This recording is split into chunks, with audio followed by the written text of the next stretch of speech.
जय श्रीमन्नारायण, जय श्री हरि भक्तों। प्रिय भक्तों, चलो चले एक कदम ब्रह्म की ओर में आप सभी का स्वागत है। प्रिय भक्तों, यदि हमें ब्रह्म की प्राप्ति करनी है, ध्यान से सुनिएगा कि यदि हमें ब्रह्म की प्राप्ति करनी है तो सबसे पहले हमें भ्रम से बाहर होना होगा,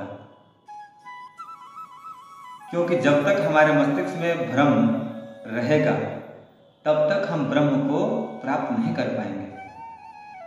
अब आप भी देखिए, यदि हमारे अंदर भ्रम नहीं होता तो हम यह प्रश्न ही नहीं करते किसी से कि महाराज जी बताइए परमात्मा है या नहीं। यही तो भ्रम है आपका। यदि भ्रम नहीं होता तो हम यह प्रश्न नहीं करते कि महाराज जी बताइए परमात्मा कहाँ है, कैसे हैं, कैसे दिखते हैं। यदि आप भ्रम से बाहर हो गए होते तब पता लगता कि परमात्मा कहाँ है, कैसे हैं, कैसे दिखते हैं, क्या करते हैं। तो आप सबसे पहले भ्रम से बाहर आइए।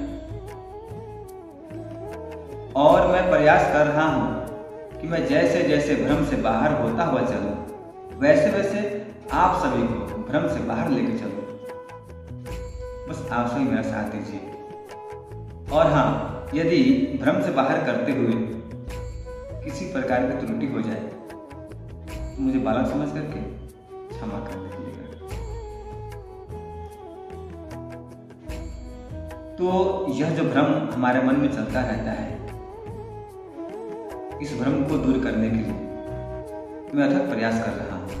और मैं आज आपको एक ऐसे भ्रम से बाहर करने का प्रयास कर रहा हूं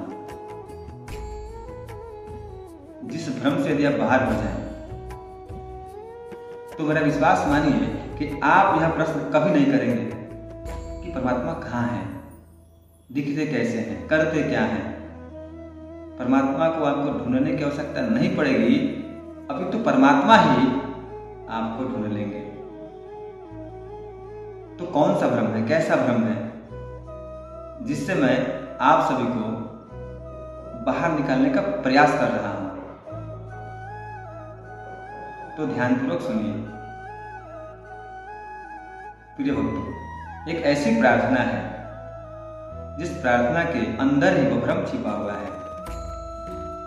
और आज हम और आप मिलकर के इस भ्रम को दूर करेंगे और यह निर्धारित कर लेंगे कि देवता कहीं और नहीं है, वो हमारे घर में ही है। तो घर में कौन है जो हमारे देवता है? तो आइए हम जानने का प्रयास करते हैं। तो आप सभी मिलकर के मेरे साथ इस प्रार्थना को दोहराइए और फिर हम इस प्रार्थना के वास्तविक अर्थ को जानेंगे और इसमें क्या भ्रम है पहचानेंगे और भ्रम को दूर करते हुए हम अपने देवता को भी प्राप्त कर लेंगे और फिर उनकी सेवा करके अपना जीवन धन्य कर लेंगे। तो आइए प्रार्थना को दोहराइए। त्वमेव माता च पिता त्वमेव, त्वमेव बन्धु च सखा त्वमेव, त्वमेव विद्या द्रविणं त्वमेव, त्वमेव सर्वं मम देव देव। तो प्रिय भक्तों, यह वही प्रार्थना है जिसके अंदर भ्रम छिपा हुआ है और इसी प्रार्थना के अंदर हमारे प्रश्न का उत्तर भी छिपा हुआ है। तो आज हम इस भ्रम से बाहर होंगे और अपने प्रश्न का उत्तर भी प्राप्त कर लेंगे। तो आइए हम समझते हैं, जब हम मंदिर में जाकर के परमात्मा के सामने कहते हैं तुम्हें माता च पिता त्वमेव, तो जानते हैं इसका अर्थ क्या होता है? इसका अर्थ तो आप यही जानते हैं कि इसका अर्थ ये होता है आप माता हो, पिता हो। हाँ, यही होता है, परंतु इसको आज गहराई से समझिए। जब आप यह कहते हैं ना, हे प्रभु आप माता हो, पिता हो, अर्थात मैंने आपको नहीं देखा, परंतु मैं यह मानता हूं कि आप ही मेरे घर में माता पिता के रूप में विद्यमान हैं। तो जानते हैं परमात्मा हम पर हंसते हैं, मुस्कुराते हैं। ये मेरा विचार और मेरी बुद्धि कह रही है। मैंने इसके पहले कथा कहा है, आप उसे सुन लीजिएगा कि परमात्मा सब देखता है। तो क्या जब आप यह बात कहते होंगे तो परमात्मा नहीं सुनते होंगे, नहीं देखते होंगे? अरे देखते हैं, सुनते हैं और जानते हैं। हंसते हुए मुस्कुराते हुए क्या कहते होंगे? वो कहते होंगे कि कैसा अजीब मानव है, कैसा मूर्ख है ये। एक तरफ तो मुझे कहता है आप माता हो, पिता हो, मैंने आपको नहीं देखा, परंतु अपने घर में अपने माता पिता के रूप में आपको देखता हूं। और फिर अपने उसी माता पिता को कष्ट देता है, दुख देता है, दुर्व्यवहार करता है। और जिस समय उनको सेवा की आवश्यकता होती है उस समय न जाने क्या इसके मन में आता है कि अपने माता पिता को वृद्धाश्रम में छोड़ देता है। तो कहते होंगे कि जो मानव है वो वास्तव में अपने माता पिता को दुख नहीं दे रहा है, कष्ट नहीं दे रहा है, वो उनको वृद्धाश्रम नहीं छोड़ रहा है, वो उनके रूप में मुझे दुख दे रहा है, कष्ट दे रहा है और मुझे ही वृद्धाश्रम में छोड़ रहा है। अब आप बताइए, ऐसा करेंगे और ऐसा करने के बाद आप ये प्रार्थना करेंगे तो क्या यह प्रार्थना स्वीकार होगा? कभी नहीं होगा। क्या होगा? कल्याण होगा? कभी नहीं होगा। एक और बात मैं आपको बताना चाहता हूं कि सभी पुत्र वधू ऐसे नहीं हैं, सभी ऐसे नहीं हैं। कुछ तो ऐसे हैं जो अपने माता पिता के सेवा में अपना सारा जीवन समर्पित कर दे रहे हैं, अपना सर्वस्व त्याग दे रहे हैं उनकी सेवा में। तो ऐसे पुत्र वधुओं को जो अपने माता पिता के, सास ससुर के सेवा में निरंतर लगे रहते हैं, उनको इस दास का कोटि कोटि प्रणाम है। क्योंकि ऐसे लोग धर्मात्मा होते हैं, धर्मात्मा होते हैं। अरे माता पिता के साथ कभी भी हमें दुर्व्यवहार नहीं करना चाहिए, कभी उन्हें कष्ट और दुख नहीं देना चाहिए, क्योंकि वो हमारे जन्म से लेकर के हमारे विवाह तक अथवा जब तक वो इस पृथ्वी पर रहते हैं तब तक कष्ट नहीं देते हैं, दुख नहीं देते। वो चाहते हैं कि मैं सारा सुख दूं इन्हें, कभी इन्हें कष्ट ना हो। तो क्या हमें भी, तो क्या हमारा यह धर्म नहीं बनता कि हम यही चाहें कि उनको कोई कष्ट ना हो, दुख ना हो? तो इसलिए माता पिता को ही देवता मानिए। यह मत जानिए कि देवता है, यह मानिए कि देवता है, तब कल्याण होगा। अब आप बताइए कि परमात्मा कहाँ है? आपके घर में ही है, आपके पास ही है, कहीं जाने की आवश्यकता नहीं है। पहले उस घर के देवी देवता को प्रणाम कीजिए, सेवा कीजिए, फिर मंदिर जाइए, फिर प्रार्थना कीजिए, अवश्य स्वीकार होगा। किसी ने क्या खूब कहा है कि बुझैत चिराग के हवा से बचा के रखी है, बुझैत चिराग के हवा से बचा के रखी है, बूढ़ माई बाप के करेजा से लगा के रखी है। अरे माई बाप हम तब माथ पर सौ से आकाश की छाह है, ये मीठ छा के तू खाली धूप से बचा के रखी है, बूढ़ माई बाप के करेजा से लगा के रखी है।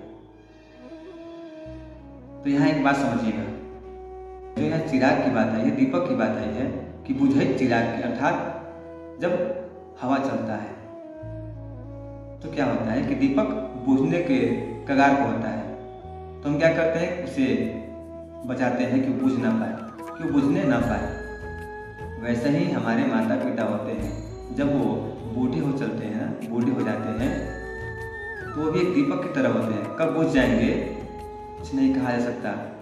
इसीलिए सेवा कर लीजिए, अपने जीवन को धन्य बना लीजिए और फिर एक बात आया कि करेजा से लगा कर रखे, अर्थात अपने हृदय में धारण करके रखो, क्योंकि यह वैसा स्थान है जहाँ माता पिता के रूप में साक्षात देवता बसते हैं और यहाँ कोई आंधी कोई तूफान नहीं जा सकता।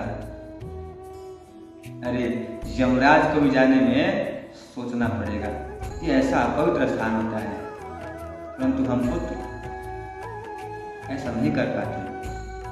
जो माता पिता हमें जीवन भर हृदय में बसा कर रखते हैं, हम उनको एक दिन भी नहीं बसा पाते और यही हमारा दुर्भाग्य है। तो आप कभी भी यह प्रश्न किसी से मत कीजिएगा कि परमात्मा कहाँ है। अरे परमात्मा आपके घर में ही है। 4 तरह के मंदिर हैं, 2 दृष्टव्य हैं जिसे आप देख सकते हैं और 2 अदृश्य हैं जिसे आप नहीं देख सकते। तो मैं आज आपको 2 मंदिर बताता हूँ। पहला मंदिर आपका घर है। घर क्यों मंदिर है? घर को मंदिर क्यों कहा गया? क्या आप रह रहे हैं इससे कहा गया? नहीं। क्या आप घर में मूर्ति रखे इसलिए कहा गया? नहीं। उस घर में आपके माता पिता के रूप में साक्षात देवता विद्यमान है, इसीलिए घर को मंदिर कहा गया है। तो आप इस मंदिर को त्याग करके किस मंदिर में जाते हैं? मूर्ख मत बनिए। पहले इस मंदिर को सजाइए, पहले इस मंदिर के देवता की पूजा कीजिए, आराधना कीजिए, फिर आप किसी मंदिर में चले जाइए। आपका कल्याण होना ही होना है। परंतु यदि आपने इस मंदिर को त्याग करके, अर्थात घर रूपी मंदिर को त्याग करके, देवता को त्याग करके संसार के किसी भी ब्रह्मांड के किसी मंदिर में चले जाइए, कल्याण नहीं होगा। ये सत्य है। तो प्रिय भक्तों, इस भ्रम से बाहर निकल जाइए कि आपने भगवान को नहीं देखा है। जब भी कोई आपसे प्रश्न करे कि आपने भगवान को देखा है, तो कहिए हाँ मैंने देखा है। कहाँ है? तो मेरे हृदय में है। वो कौन है? तो माता पिता है, और इनसे बड़ा कोई देवता है ही नहीं। अच्छा, फिर आप क्या कहते हैं प्रार्थना में? तुम्हें बंधु चसखा तुम्हें वह, अर्थात हे प्रभु आप ही भाई हो, आप ही मित्र हो, और फिर आप उसी भाई से झगड़ा करते हो, युद्ध करते हो। अरे युद्ध ही नहीं करते, बात यहां तक आती है कि घर के आंगन में दीवार खड़ा कर देते हो। तो क्या आप वो जो दीवार खड़ा करते हो अपने भाई के मध्य में खड़ा करते हो? नहीं। वो जो दीवार है ना, आप अपने और परमात्मा के मध्य खड़ा करते हो, क्योंकि आप ही कहते हो ना कि तुम्हें बंधु चसखा तुम्हें वो। तो जब वो आपके भाई के रूप में घर में ही है, फिर कहाँ ढूंढते हो उन्हें? फिर किससे झगड़ा करते हो? किसके बीच दीवार खड़ा करते हो? तो इस भ्रम से बाहर आ जाओ, अन्यथा कभी कल्याण होने वाला नहीं है। फिर उस सखा से झगड़ लेते हो, मित्र से विश्वासघात कर देते हो। सभी ऐसे नहीं है, सभी ऐसे भाई नहीं है, सभी ऐसे मित्र नहीं है जो विश्वासघात करते हैं, जो भाई से युद्ध करते हैं, जो आंगन में दीवार खड़ा करते हैं। सभी नहीं है, कुछ कुछ हैं। और जो कुछ है ना, वो समझें और अपने भ्रम को त्याग दें, तब कल्याण हो जाएगा।